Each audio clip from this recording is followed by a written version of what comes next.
Hi, Emma. Thanks so much for taking the time to chat with us today and sharing your ideas and views about identity. If we could just start off, tell us a little bit about who you are, what your connection is with SAS, that would be great. So I am an SAS graduate. I graduated this year, and I was an athlete at SAS. I was swimming there on the varsity team, but I swam there for 7 years. I'm currently living in the Netherlands and going to university here at Maastricht University and studying psychology, which I've always been interested in. Yeah. Excellent. Can you tell us what your definition of identity is? So I think my definition of identity are the beliefs and kind of the qualities that help us view the world in just our own way.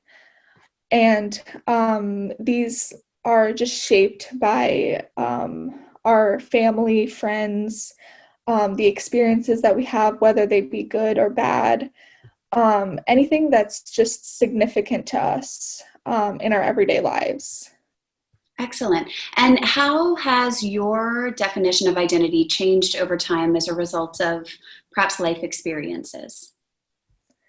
Yeah, I think I used to view identity very much as an internal thing, very much as just my characteristics. And it's kind of like when you're taking that survey and they ask, how would others describe you? Just those characteristics. That's what I viewed my identity as. Um, I mean, I don't think I was entirely wrong because I don't think you can be wrong about your interpretation of identity, but I think I didn't account for the aspects of my life that influenced my identity um, and how my identity influenced others. And I think that's one of the most important parts of who I am. Can you describe some of those experiences, whether they be positive experiences or negative experiences, where you feel as though other people have viewed you differently as a result of your identity? Yeah. I mean, since my disability isn't the most severe, I mean, I can lead a relatively normal life without being largely impacted by my disability, but I think it's more of the physical differences between like me and my peers that I've had to overcome because I mean, I get pretty tired easily when I walk, so like I have to keep up. And yeah, with swimming, I mean, obviously my team are all able-bodied, so they're going to be much faster than me. And it's not because they're better swimmers, it's just because they have a different body physically. So those kind of things I've just had to overcome mentally and just kind of see, oh, this is just the way it's going to be, and I'm just going to have to work at it. And obviously there's the staring of like people who are just curious. But I think because I was so young when I had my disability, it kind of affected me like in a very negative way because I wasn't used to all the attention. And I got kind of insecure about it, and felt that my disability was something to hide. But now, of course, like I'm totally fine with people asking questions. Like I love when people come up and express their curiosity to me. So I think those are ways that it's kind of affected my identity a little bit. Sure. Um, If I can rewind just a little bit, can you tell what happened and oh yeah. how you came to this disability? Yeah. So I was diagnosed with osteosarcoma, which is bone cancer in my calf when I was 9 years old. And then I went through some chemo and they figured out that it wasn't really working and my cancer had spread. So they had to amputate my leg. It's an above knee amputation. So yeah.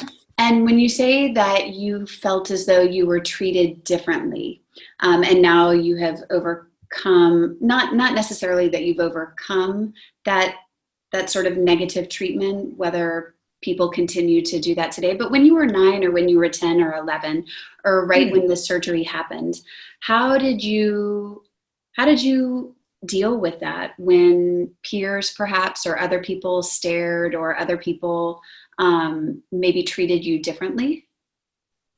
I mean, mostly I just kind of tried to ignore it because I don't think I could have done anything else.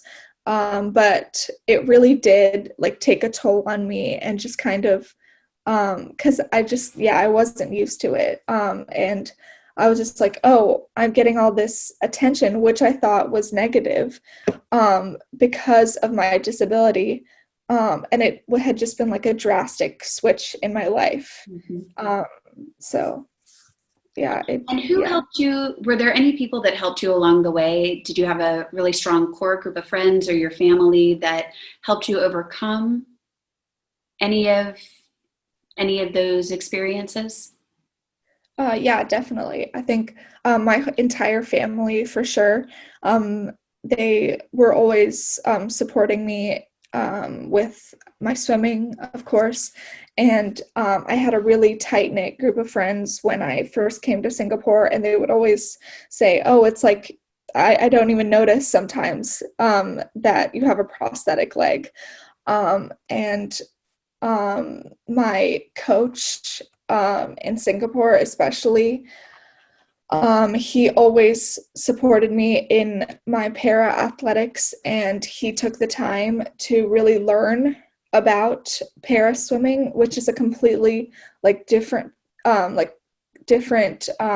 game when you're coaching. So even though he'd never had any experience coaching someone with a disability, he really took the time to learn how to do that. So yeah, I really felt like he was putting a lot of time and effort into coaching me. Sure. So you had a lot of people along the way that were helping you out. Yeah. Yeah. What would you like students to know about how to treat others with varying ability levels? If you had some advice to impart to younger students, what might that be? I would say you can definitely ask questions. I mean, it's fine to be curious. Like I love it when people come up and ask me questions because I would rather that than them, because they're obviously curious if they're staring, so why not just come up and ask me questions? So definitely do that. I mean, obviously in a respectful way if they are more severely disabled, but I mean, they would rather you ask them questions to be respectful in the future. They know that you probably don't know a lot about their disability, so I would say just go up and ask them questions. They're not going to be offended. They're not going to take it personally. So yeah. Excellent. Well, Emma, thank you so much for taking the time to chat with us today, and best of luck as you continue your university studies. Yeah, thank you.